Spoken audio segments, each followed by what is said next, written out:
What if I told you Stormtroopers didn't miss by accident, but by Imperial design? Stop jerking the trigger. You're still jerking the trigger. Hey, it's not as easy as it looks.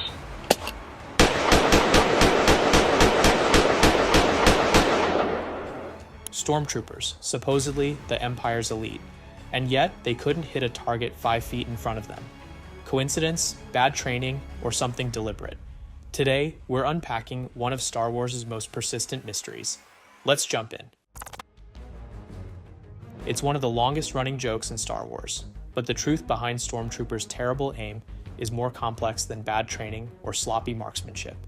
Sure, the Empire had elite units like the Death Troopers, Imperial Guards, and other specialized forces trained for precision and advanced tactics, but those were the exception, not the rule. The vast majority of Stormtroopers were outfitted with armor and weapons, built for mass deployment and psychological intimidation, not precision warfare. Their gear wasn't designed to turn them into sharpshooters.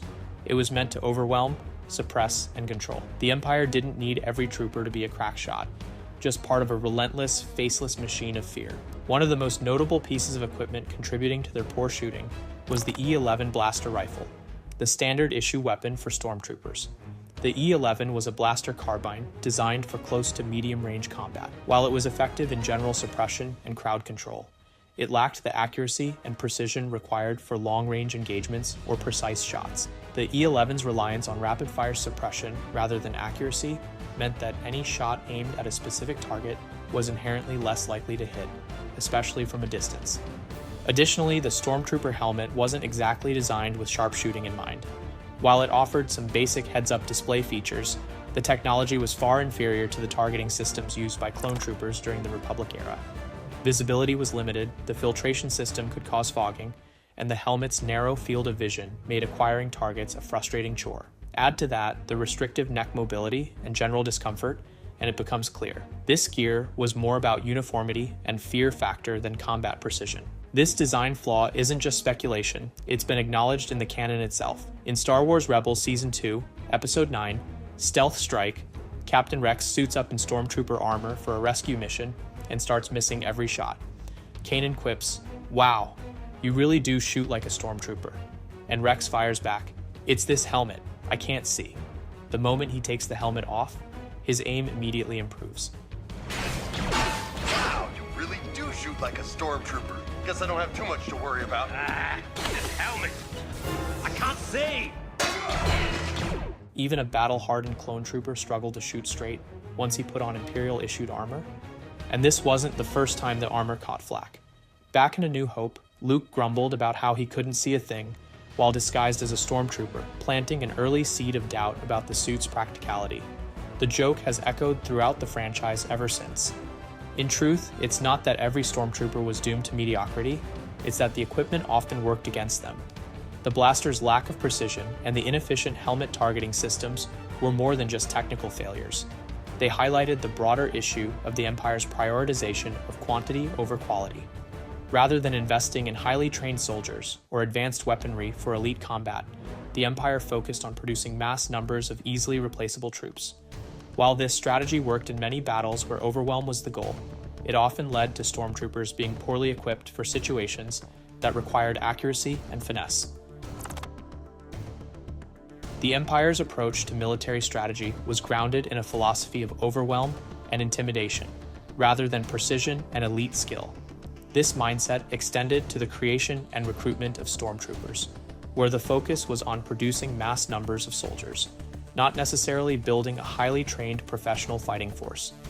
While there are certainly elite units and skilled troopers within the Imperial ranks, the vast majority were average soldiers whose individual accuracy and specialized training took a backseat. This approach heavily contributed to the Stormtroopers' infamous reputation for missing their targets. Unlike the clone troopers, who were bred for combat and trained their entire life to become elite soldiers, Stormtroopers were primarily conscripts. Most were recruited from across the galaxy, with no particular focus on their military background or inherent skills. The Empire's recruitment efforts centered on creating vast legions of troops, rather than a smaller, highly trained force. This mass conscription meant that many Stormtroopers were not natural-born warriors, but ordinary individuals pulled from various walks of life, often with limited combat experience or formal training. As such, their skills as marksmen were not honed to the same degree as those of the elite forces they were designed to replace. The training routines for Stormtroopers typically involved physical conditioning, standard weapon handling, and learning to operate within larger units during large-scale invasions or planetary occupations. But unlike their counterparts in other elite forces, Stormtroopers did not receive the specialized training needed to become highly skilled shooters. Their training often emphasized the ability to carry out general missions and overwhelm enemy forces, rather than becoming experts in marksmanship or close-quarters combat. By comparison, clone troopers, who were genetically engineered for battle, underwent years of intensive, varied training, developing a wide range of specialized skills. They became highly skilled in strategy, tactical deployment, and precise shooting. Mandalorians, known for their prowess in combat, took pride in their superior training and weapons expertise, further setting them apart from the standard Stormtrooper. In essence, the Stormtroopers' lack of advanced training was a key factor in their poor shooting accuracy. While they were effective in numbers and intimidation, their failure to develop the specialized combat skills needed for precision firefights led to their infamous reputation as poor shots. But the Stormtroopers' lack of precision wasn't just a consequence of flawed training or equipment, it also served a deliberate narrative and tactical function. Okay, let's be honest. At some point, every Star Wars fan has yelled at the screen, "How did they miss that?" A hallway full of Stormtroopers firing from just a few feet away, and somehow Luke, Leia, or Han walks away with nothing more than a scorch mark on the wall behind them. It feels absurd, until you realize they were supposed to miss. In A New Hope, the Empire's plan wasn't to wipe out the rebels then and there. It was to let them escape. Why? Because the Millennium Falcon was carrying a homing beacon. By tracking the ship back to the rebel base, the Empire hoped to eliminate the entire resistance in one decisive strike. It wasn't incompetence, it was strategy. This is made clear when Princess Leia herself suspects the Empire let them go, saying, "They let us go. It was the only reason for the ease of our escape." Grand Moff Tarkin and Darth Vader also discuss the risk of sending the rebels away with a homing beacon aboard the Millennium Falcon, proof that the Empire was playing a deeper game. The Stormtroopers' seemingly terrible aim wasn't incompetence. It was part of a calculated strategy to track the rebels and gain the upper hand later. Yeah, sometimes letting your enemy escape is the deadliest trap of all.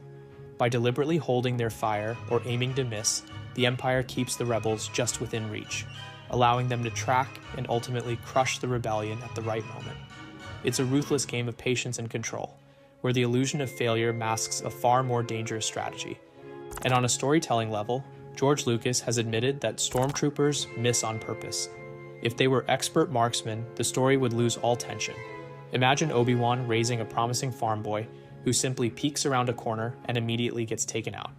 Their imperfect aim isn't a flaw. It's a deliberate choice to keep the adventure alive, balancing real danger with the hope that our heroes will survive to fight another day. George Lucas even hinted at this dynamic in various interviews over the years. The tension needs to feel real, but it can't actually stop the story. So while Stormtroopers march in with all the menace of a galactic war machine, their real job is to look scary, fire a lot, and somehow not hit the characters we've paid to see. And in a weird way, the Stormtroopers' bad aim makes the heroes shine brighter. Every daring escape, every improbable blast or dodge, makes the protagonists feel destined, chosen. That's the whole point. We root for them not just because they survive, but because they barely survive. Now that we've covered the story-driven reasons for their terrible aim, let's take a look at the receipts. Those on-screen moments where Stormtroopers miss in the most gloriously obvious ways. These memorable scenes have become integral to the comedic legacy of the Stormtroopers, adding an element of humor to the franchise while reinforcing the long-held stereotype of their terrible marksmanship. Setting aside the staged escape from the Death Star, perhaps the next most blatant example of Stormtrooper inaccuracy comes during Han Solo and Chewbacca's getaway from the Mos Eisley Cantina. As they're confronted by a squad of troopers in a tight, chaotic space, the Stormtroopers open fire and miss spectacularly. Despite the close quarters, Han and Chewie manage to return fire and slip away with ease. The scene delivers fast-paced tension, but it also reinforces the now iconic idea that Stormtroopers couldn't hit the broadside of a Star Cruiser. It's a moment that helped solidify their reputation as more comic relief than credible threat, and that perception has followed them throughout the franchise. Another prime example of Stormtrooper inaccuracy unfolds during the Rebels' desperate escape from Cloud City in The Empire Strikes Back. As Leia, Lando, and even a half-assembled C-3PO bouncing around on Chewie's back race through the corridors under heavy pursuit, Stormtroopers unleash a barrage of blaster fire. Yet once again, none of it finds its mark. Even in narrow hallways and clear lines of sight, our heroes dodge, shot after shot with cinematic ease. The troopers' inability to land a single hit not only preserves the tension of the escape, but further cements their role as persistent, noisy obstacles rather than legitimate threats. It's a pattern we've come to expect. Lots of fire, little impact, and just enough danger to keep the audience on edge without ever derailing the story. If you thought Stormtroopers were bad shots in the original trilogy, Star Wars Rebels takes that reputation and turns it into an art form. These troopers couldn't hit a bantha if it was sleeping 3 feet in front of them. Time and time again, Ezra, Sabine, and the rest of the Ghost Crew sprint down narrow corridors, leap across rooftops, or stand in plain sight, only to be met with a barrage of blaster fire that hits everything except them. It's as if the Empire handed out blasters with the sights painted on backwards. Whether it's missing wide-open shots or getting outmaneuvered by a kid with a slingshot, the Stormtroopers and Rebels elevate bad aim into a full-blown tradition. At this point, it's less of a tactical flaw and more of a galactic inside joke. These iconic scenes cemented the idea that Stormtroopers are hopeless marksmen. What started as a narrative necessity, letting the heroes escape, quickly became a running joke.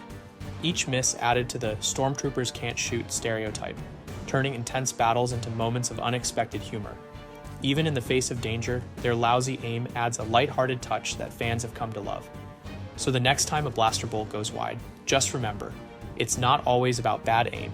Sometimes it's plot armor, sometimes it's the helmet, and sometimes it's just Star Wars being Star Wars.